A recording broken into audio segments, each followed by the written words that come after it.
How to turn off auto download photos using mobile data on WhatsApp. Hello guys, in today's video I'm gonna show you how to turn off auto download photos using mobile data on WhatsApp. First thing, go to WhatsApp and here you will find these 3 points in the top corner. Click on it and then click settings, and here you will find this one, storage and data, and then just click this one here, this one, click on it when using mobile data, and here you will find it, first one, photo. Just click on it and you can turn it off.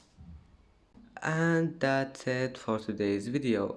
If you like this video, don't forget like and subscribe, and thank you for watching this video until the end. And now see you in the next video.